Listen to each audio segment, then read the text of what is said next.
Naru-kun, what are you doing here this late?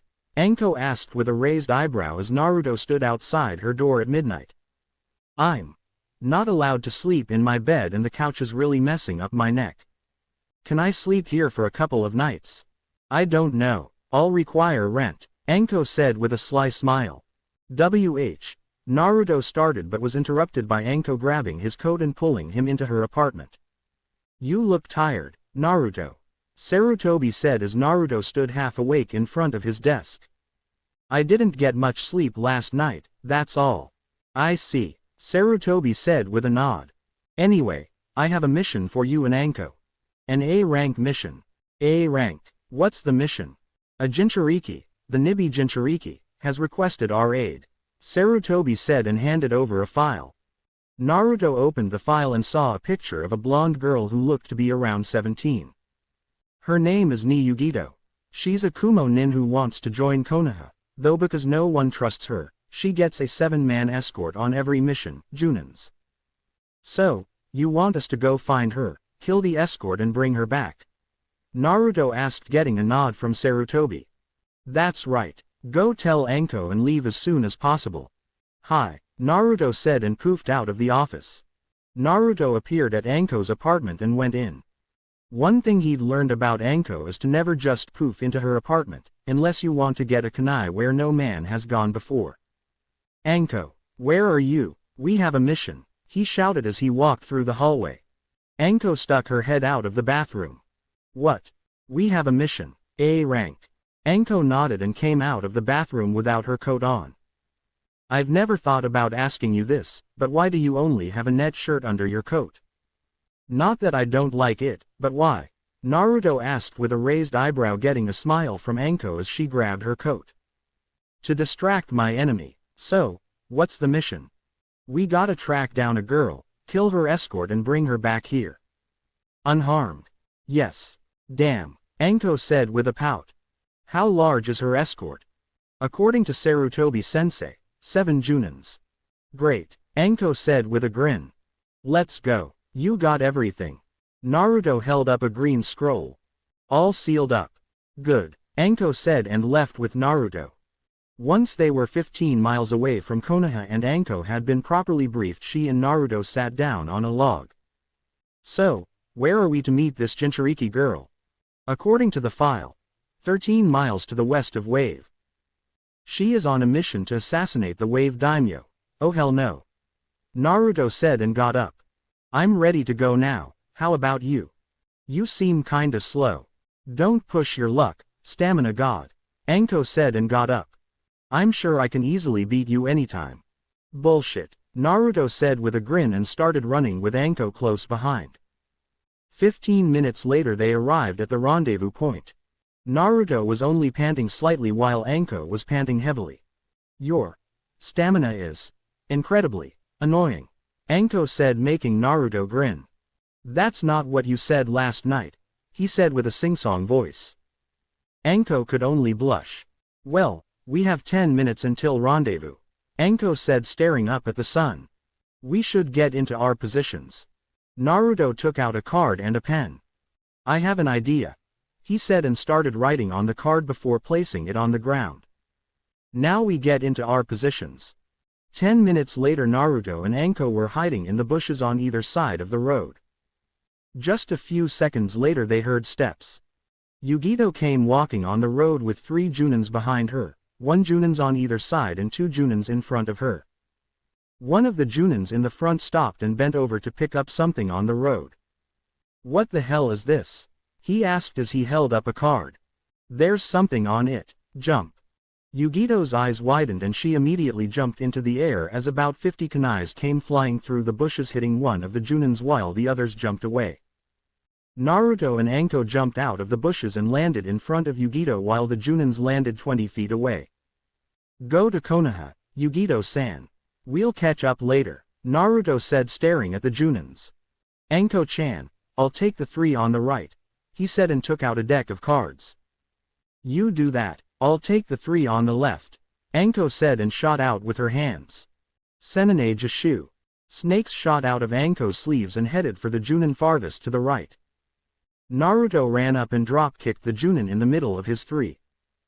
Then he took out 3 cards and pumped them full of wind chakra before throwing them at the Junin to the right. The Junin ducked under the cards and swiped at the airborne Naruto with a kunai. Naruto took out his own kunai and blocked the swipe as he landed before jumping away.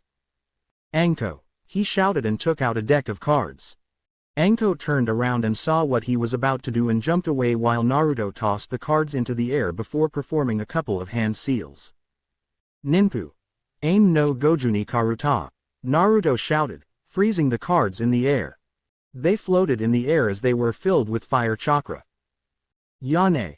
He said with a smile as the cards flew towards the Junins.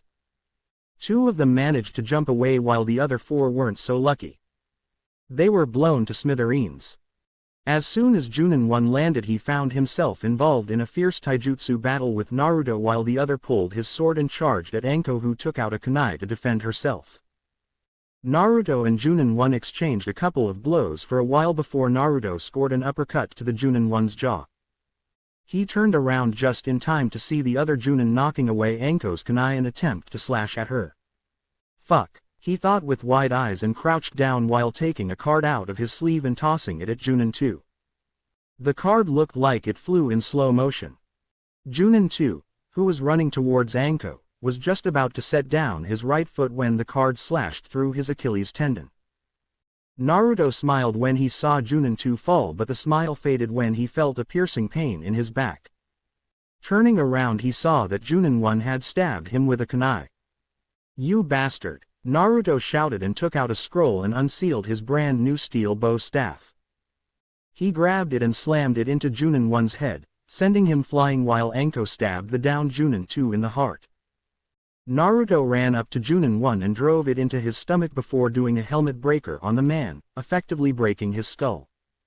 Naruto pulled the kunai out of his back with a groan while Anko walked up to him. Naruto, she asked as Naruto laid on the ground with his eyes closed. Are you dead? Yes, Naruto said and got up. But that's not gonna stop me. When Yugito was about 20 miles away from Konoha, Naruto and Anko caught up to her. Yo, Yugito-san, Naruto said with a grin. We're your escort to Konoha. I'm Namikaze Naruto and this is Mitarashi Anko. Thank you, I am. Ni Yugito, Kumo Chunin, we know, Anko said while Naruto looked back and sighed. Oh, man, there's a hole in my coat. They ran for a little longer before getting to the gates of Konoha. Good work, you two, Sarutobi said as Naruto, Anko and Yugito were in the Hokage's office. Now, Naruto, I doubt that you'd want to wear a Chunin vest, right? Damn right, Naruto said with a nod.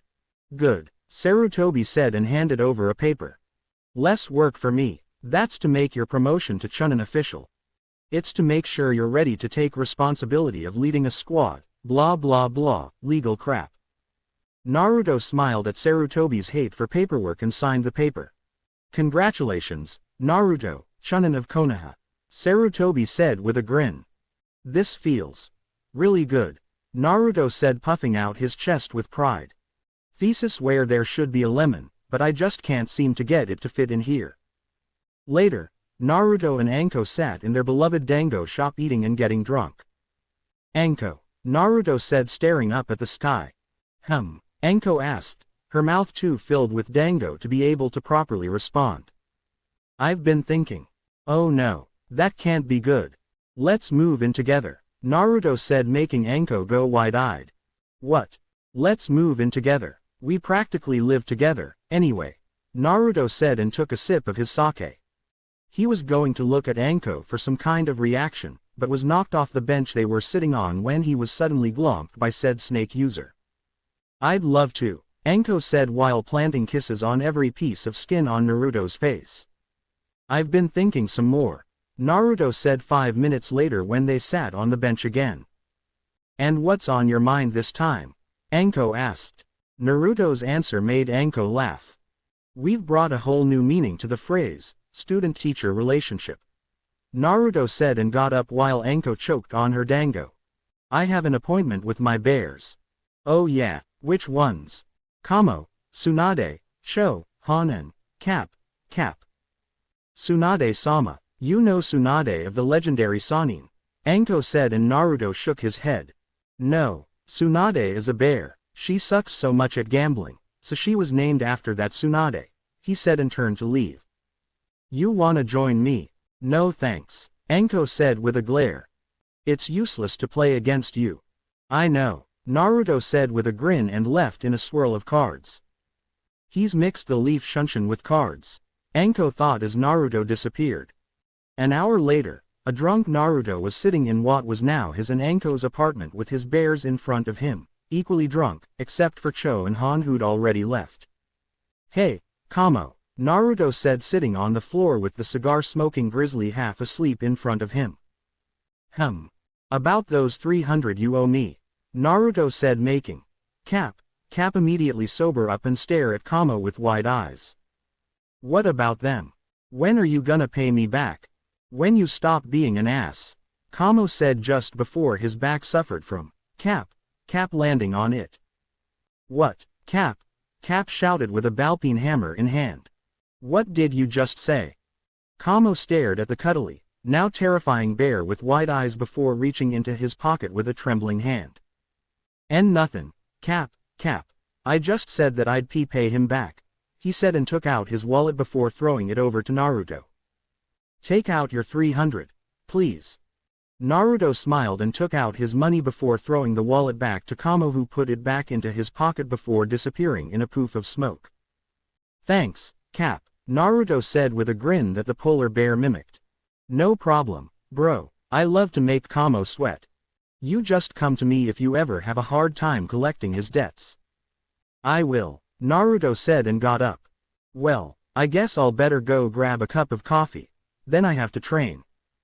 See ya, Cap. See ya, bro, Cap said and disappeared in a poof of smoke. Naruto sighed and went to the kitchen to pour himself a cup of coffee.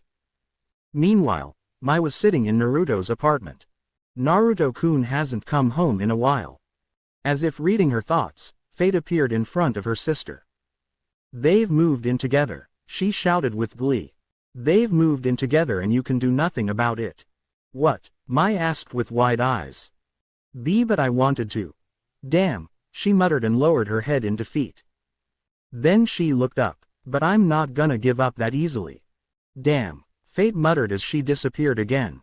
I didn't manage to fully break her spirit.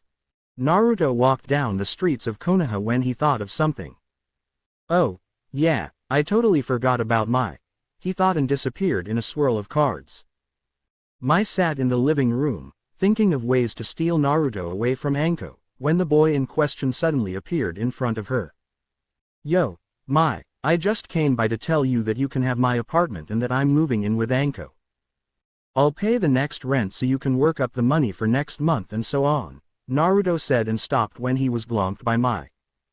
Mai had come to the conclusion that the only way to get Naruto was by resorting to the thing she despised to do. Begging. Please don't leave. She begged into his chest as they laid on the floor. What? Naruto asked with wide eyes. I don't want you to leave me, Mai said quietly and looked straight into Naruto's eyes. You're the only reason I came to this village in the first place. But, Mai, Naruto said, still staring at the woman as if she was crazy. I'm dating Anko, if you hadn't noticed, he said and Mai shook her head. I don't mind sharing, I don't think Anko would either. Naruto was about to answer when a knock was heard on the door. Happy to have an excuse, he left Mai on the floor to go open the door. Jiraiya was standing outside the apartment with a grin on his face. Yo, Hisashibari dane, Naruto, he exclaimed making Naruto go wide-eyed. Ero Sennin. What are you doing here? Jiraiya smiled. We've got a mission. Sarutobi-sensei wants us to go find my old teammate, Tsunade. I thought that since I was here, we might as well train a little while we're at it. So, you ready to go? What, right now? Right now, Jiraiya said with a nod. Fine, I'll be right back, Naruto said and closed the door, leaving Jiraiya waiting outside. Naruto headed into the living room where Mai was waiting. I got a mission. We'll talk when I get back, okay? Mai sighed. Okay. Oh, Can you find Anko and tell her that I'm going on a mission? Sure. Mai said W, quickly making Naruto raise an eyebrow. Why do I feel that I've just gotten myself into a world of trouble? On the way towards the closest town, Naruto looked at Jiraiya. So, what are you gonna train me in? I'm gonna teach you the Yondaime's creation, the Rasengan. Jiraiya said, making Naruto go wide-eyed. Really? Cool, Naruto exclaimed with a grin. So, when do we start? Right now, Jiraiya said and tossed Naruto a filled water balloon. You need to pop that. Naruto stared at the water balloon before squeezing it, making it pop. Jiraiya sighed and smacked his forehead. Using only your chakra, you idiot. You need to rotate the water. He shouted and tossed the blonde another balloon. Then why didn't you just say so? Naruto asked with a glare and stared in the balloon before rotating the water with his chakra. Why won't you pop? Naruto roared at the balloon as they 1 hour later were in the lodging town that Naruto recognized as the place where he met Mai. Here, let me show you, Jiraiya said and took out another balloon. He started rotating the water, only his balloon started getting huge bumps in it. The bumps grew bigger and bigger until the balloon popped. There, did you see what I did? Naruto stared with a hand on his chin. You rotated the water. But you didn't do it the way I did it. Did you rotate it in several directions? Good, Jiraiya said with a smile. Try it. Naruto held up his balloon before rotating the water. While it rotated, he added more and more chakra swirls to the water, causing the same kind of bumps that were on Jiraiya's to appear on his balloon. It popped shortly after. Nice, Jiraiya said with a grin. Now, let's get out of town before we proceed to the next step. Once outside the town, Jiraiya tossed Naruto a rubber ball. This step is 100 times harder than the first step. It's about power. Put as much chakra as you can into it until it pops. Naruto stared at the rubber ball before focusing on pushing as much chakra as possible into it. 3 things happened. 1. The ball exploded. 2. Naruto flew away. 3. Jiraiya pissed his pants. Boy, am I glad that I decided to teach you this outside of town. Jiraiya said after he'd changed to his spare pair of pants. But, I guess you got that down fast enough. Now it's time for the last part. Jiraiya said and handed Naruto another water balloon, only this one was filled with air. The first step was rotation, the second was power. Now, you need to mix the two and create a steady sphere inside the balloon without popping it. Oi, Ero Sennin. Was the Yondaime a childish person? Kinda. Why? Balloons. Yeah, well, they're round. I guess he thought that they were perfect for this technique. I'm not really sure why he used balloons. Jiraiya said, scratching his head in thought while Naruto started forming his Rasengan. Practice while we walk. Naruto had real trouble. No matter how much he tried, he just couldn't form the Rasengan into a perfect ball shape. Then he thought of something. Wait a minute, he shouted and took a card out of his pocket and placing it in his hand. What are you doing, brat? Jiraiya asked as Naruto concentrated, making the card float about 3 inches above his palm. I'm using the same principle as the kunai balancing exercise. I'm going to use this card as a measurement for how big the Rasengan should be, he said and started spinning the card in all directions. Keep the center at the same point all the time. That'll form a perfect ball, Jiraiya said with a grin as they got near the town Jiraiya had been told Tsunade was in. Hey, look, Naruto said as he started forming a Rasengan, using the card to form it into a ball. Good, Jiraiya said with a smile. Now, retain it, create a shell of chakra around it to stop the chakra from leaking out. Naruto closed his eyes and added a thin layer of chakra over the ball before opening his eyes to see a perfect Rasengan, just like the ones Jiraiya had done so many times before. Good, really good, Jiraiya exclaimed, clapping his hands. I was actually hoping it would take you a little longer. I don't want you begging me for training. Naruto just huffed and dispelled the Rasengan before heading into the town. He turned his head a little and whispered, just loud enough for Jiraiya to hear. It's actually the least you could do for your student's son, he said, making Jiraiya go wide-eyed. What? You know. I do now. Toki. By the way, it wasn't really hard to figure it out. I mean, take away my whisker marks and I'll look exactly like a young Yondaime. By the way, what was his name? Jiraiya sighed. Minato. Namikaze Minato. Damn you brat, I promised him that I wouldn't tell you about your heritage until you made Chunin, he said, making Naruto stare at him. Ero Sennin. I am a Chunin, Naruto said with a sweat drop. Jiraiya just stood there staring at Naruto. You are. Well then, it's about time I told you about who your father was, he said as if he hadn't already told the blonde. Your father was Namikaze Minato, Yondaime Hokage and my pupil. You should know that he didn't want to seal the Kyuubi in you, but he couldn't just ask somebody else to give up their child when he had one of his own. Your mother was Uzumaki Kushina, Junin and former citizen of Uzu no Kuni. I'm afraid that she might think of you as a demon. She left right after the sealing. Naruto listened to Jiraiya, wide-eyed. His mother was alive, she thought he was a demon. Cheese comes in a can. Nah, he didn't really think that. I just thought I'd liven the mood a little, heh, heh. So, you teaching me all those years. It wasn't just a favor for Sarutobi-sensei, was it? He asked and Jiraiya shook his head. No, Minato wanted me to teach you, though I didn't even know that you'd survived the sealing until Sarutobi-sensei called for me. Is that so? Yep. Then I guess I shouldn't hold a grudge against you, Naruto said and grinned. Just as long as you teach me my dad's techniques. You got yourself a deal, Jiraiya said with an identical grin. So, Naruto said as they walked through the town. How are we gonna find Tsunade? Jiraiya grinned. I bet you $50 that you can't find her. Ha, Naruto laughed with a grin. Prepare to pay up, old man, he shouted and started running with Jiraiya following. Tsunade is a gambler and a drinker. There are no casinos in this town, so she must be in one of the bars. But which one? Naruto thought as he ran down the street. He stopped when he saw, not one bar, but two bars. One on each side of the road. He smiled and took out a coin. Heads, I'll take the right one, he thought and flipped the coin into the air before catching it and placing it on the back of his hand. Heads. Right it is. Naruto mumbled and turned to Jiraiya. Hey, Ero Sennin, let's try in here. Once inside, they saw a blonde woman with huge breasts sitting across from her assistant, the same two women who were at the poker tournament. There she is, Jiraiya exclaimed and walked over to the table, sitting down next to Tsunade while Naruto sat down next to her assistant. Jiraiya, Tsunade asked with a raised eyebrow, staring at the toad hermit. What are you doing here? We came to find you, Jiraiya said with a grin and was about to keep talking when someone poked him on the shoulder.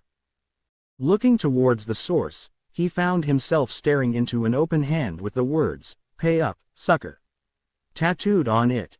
Oh yeah, he said and handed over the $50 he owed Naruto. By the way, Tsunade, this is my apprentice-to-be. Naruto, Tsunade said staring at the blonde. We've met. What's wrong, old lady? Naruto asked with a grin. Upset that I won all your money. Ah, Tsunade's assistant shouted, only now recognizing the boy. You're that blonde from the tournament. Uzumaki Namikaze Naruto, Chunin of Konoha and future Rokudaime Hokage, at your service. Naruto said with a grin and held out his hand. And who might you be? I'm Shizune, Shizune said with a smile and shook Naruto's hand while Tsunade stared at him with wide eyes. Nami. K's, she whispered and looked at Jiraiya who nodded with a grin. That's part of the reason I wanted Naruto to come with me on this mission, he said and placed a hand on Tsunade's shoulder. Our grandson is alive, Tsunade. Naruto heard these words and became wide-eyed. Grandon, he asked getting a happy nod from Jiraiya. Yeah, I didn't want to let you know until Tsunade was with us and, Jiraiya said and saw in slow motion how Naruto's fist slowly inched its way towards his nose, where it connected with a crunch. The punch was soon accompanied by a kick to the chin, sending his face hurtling towards the hard, unforgiving floor. You old bastard, Naruto shouted and grabbed Jiraiya's collar. You knew that I was your grandson, yet you didn't tell me until now. Naruto was about to continue his beating of the Toad Sage but suddenly found himself wrapped in a bone-crushing hug, courtesy of the slug Sanin. "You're alive," Tsunade shouted as Naruto struggled to breathe. I thought you'd died. I can't believe this. We have so much to catch up on." "Tsunade," Jiraiya said, now standing, as if he'd never even seen Naruto's incoming fist before. "Naruto can't breathe. We're finally reunited with our grandson, who we thought was dead, and now you try to kill him." Once Tsunade had wiped the tears out of her eyes and let him go, both Naruto and Tsunade glared at Jiraiya. "Why wasn't I informed until now?" They both asked in unison with an identical aura of death swooning over them, making Jiraiya sweat. "Because of Minato," Jiraiya said. "If Naruto had been informed about us, he'd want to know who his parents were. I promised Minato that I wouldn't tell him about his heritage until he made Chunin, which he did only recently. And you're lucky we were even sent out on this mission," Jiraiya said, making Tsunade raise an eyebrow. "What do you mean? Sarutobi-sensei is retiring.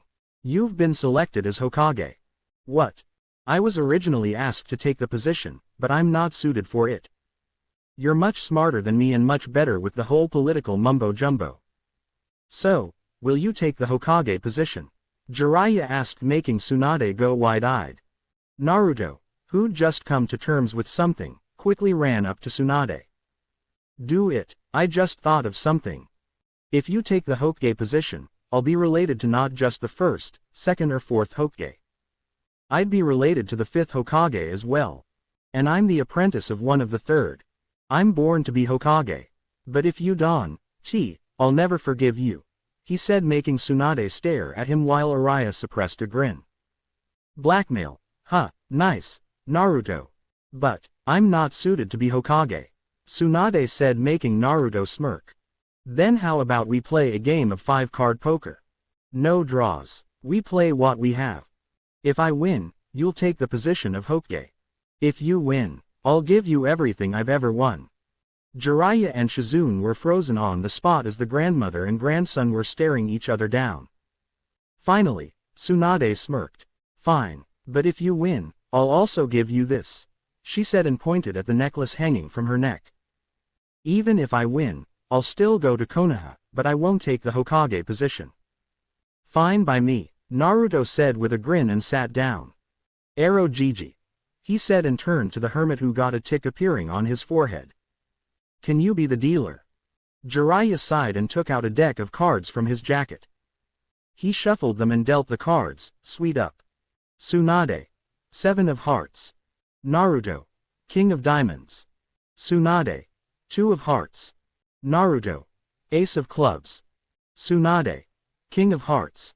Naruto. King of Spades. Tsunade. Jack of Hearts. Naruto. Ace of Diamond. Tsunade. 9 of Hearts.